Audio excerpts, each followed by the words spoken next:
Shalom, bien-aimés en Seigneur, grande est notre joie de nous retrouver au pied du grand roi pour notre méditation quotidienne.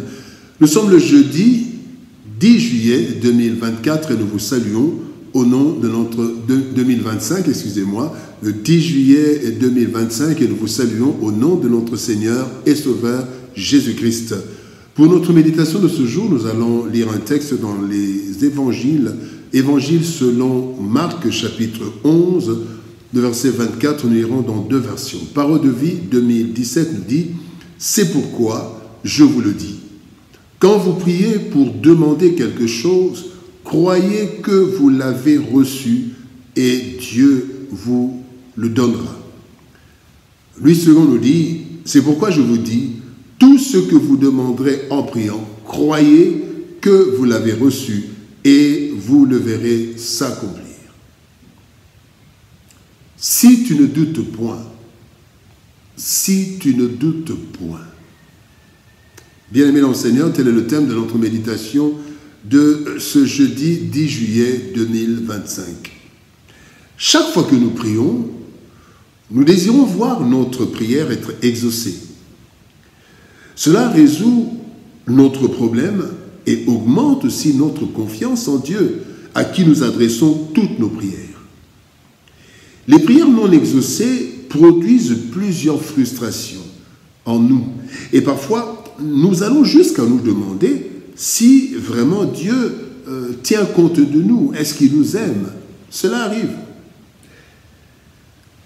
Dans le texte du jour, nous voyons que parfois nous imputons la faute ou le refus à Dieu, alors que le problème se trouve souvent de notre côté. Le doute ou le manque d'assurance dans la prière. Voilà pourquoi le texte dit « Croyez ». Si tu crois, n'aie pas de doute. Pourtant, bien-aimé, la foi est capitale pour notre vie chrétienne et sans elle, nous ne pourrons pas plaire à Dieu. Voici quelques leçons que nous tirons de notre verset du jour. Si nous voulons ne pas douter, s'il ne faut pas douter, première chose, il faut avoir la confiance en Dieu. Confiance en Dieu. Philippiens chapitre 4, verset 19 nous dit « Et moi et mon Dieu pourvoira à tous vos besoins selon sa richesse avec gloire en Jésus-Christ. » Quand nous prions, ayons confiance en Dieu.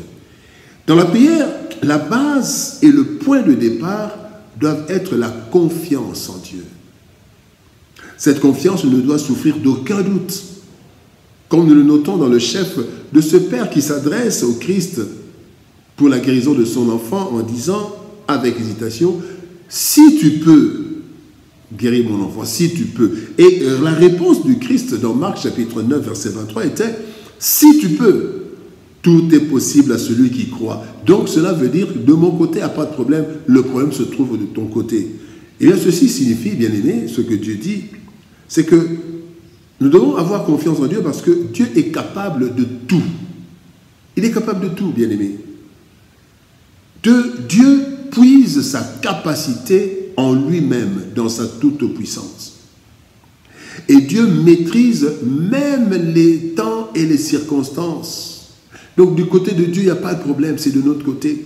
La confiance en Dieu ne doit souffrir d'aucun doute, car le doute pousse Dieu à ne pas agir, comme nous le voyons dans Matthieu, chapitre 13, verset 58, la Bible dit « Et Jésus ne fit pas beaucoup de miracles dans ce lieu à cause de leur incrédulité. » Pas parce qu'ils ne pouvaient pas, mais à cause de leur incrédulité. Donc, avoir confiance en Dieu. Si nous ne voulons pas douter, ne pas douter veut dire aussi avoir la conscience et la confiance en notre identité. Être conscient de notre identité et avoir confiance en notre identité.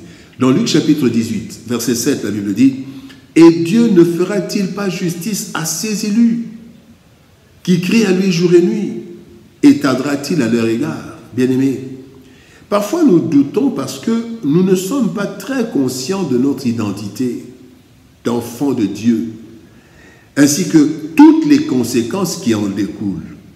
Sachons-le bien, bien-aimés, soyons-en conscients. Ayant accepté Christ dans nos vies, nous sommes premièrement enfants de Dieu, nés de la volonté de Dieu. Nous ne sommes pas improvisés. Nous sommes enfants de Dieu, nés de la volonté de Dieu. Jean chapitre 1er, verset 13. 2. Sachant que nous sommes revêtus d'une puissance divine et mandatés pour une mission divine. Acte 1:8, le Saint-Esprit descendra sur vous, vous recevrez une puissance et vous serez mes témoins jusqu'aux extrémités de la terre. Troisième chose, soyons conscients que nous sommes habités par le Saint-Esprit qui est Dieu. 1 Corinthiens chapitre 6, verset 19. Et aussi, nous devons savoir que nous sommes bénéficiaires de l'intercession de Christ. La Bible dit dans Romains chapitre 8, verset 34, que Christ est à la droite du Père et il intercède pour nous. Bien-aimés, nous devons donc parvenir à ôter le doute de nos vies. Comme un enfant n'a aucun doute de ses parents et se comporte en conséquence. Il vient, il demande, il pose des demandes, il ne demande pas si le père peut, mais il vient, il pose son problème. Il sait que c'est son père, que c'est sa mère. Bien-aimés, soyons conscients et confiants en notre identité. Troisième chose, pour ne pas douter, c'est l'opportunité de la demande. Être sûr de l'opportunité de notre demande. Philippiens chapitre 4, verset 6, la Bible dit « Ne vous inquiétez de rien, mais en toutes choses, faites connaître vos besoins à Dieu par des prières, des supplications avec des actions de grâce. » Bien-aimés, pour éviter le doute, nous devons nous rassurer, nous assurer de l'opportunité de la demande que nous adressons à notre Père. En effet, nous devons nous rassurer de la qualité ou de l'opportunité de notre prière. Ainsi, 1. Nous ne devons pas viser la satisfaction ou notre convoitise. La satisfaction de notre convoitise. La Bible dit dans Jacques chapitre 4, verset 3, « Vous demandez et vous ne recevez pas parce que vous demandez mal, dans le but de satisfaire vos passions, nos convoitises. » Bien-aimés, la deuxième chose, nous devons savoir que nous devons prier selon la volonté de Dieu. 1 Jean 5, 14 nous dit, nous avons auprès de lui cette assurance que si nous demandons quelque chose selon sa volonté, il nous écoute. Troisième chose, nous devons respecter la souveraineté de Dieu quand nous demandons. Marc 14, 36, la Bible dit, Jésus disait, « Abba, Père, toutes choses te sont possibles. Éloigne de moi cette coupe. Toutefois, non pas ce que je veux, mais ce que tu veux. » Bien-aimé, tout doute sur l'opportunité de notre requête jette le doute sur l'exaucement de notre prière et cela nous sera défavorable si tu ne doutes pas. La prière, c'est aussi une demande adressée à Dieu suite à un besoin que nous ne pouvons satisfaire seuls. Nous attendons alors l'intervention de Dieu qui est capable de tout. Alors, dans le texte de ce jour, le Seigneur nous révèle que l'exaucement, bien que dépendant de Dieu, nécessite notre part. Et cette part, c'est notre foi. Foi qui doit être sans faille, sans le moindre doute, et basée sur la confiance en Dieu, sur la conscience et la confiance en notre identité dans le Seigneur et sur l'opportunité de notre demande. Bien-aimés, le doute ne plaît pas à Dieu et peut bloquer l'exaucement. Alors, si tu ne doutes pas, tu seras exaucé. Crois que tu l'as eu et tu auras ce que tu demandes. Prions. Père de gloire, nous te bénissons et te rendons grâce pour ton amour et ta bonté. Merci parce que c'est toi, Seigneur de gloire, qui nous appelle à croire.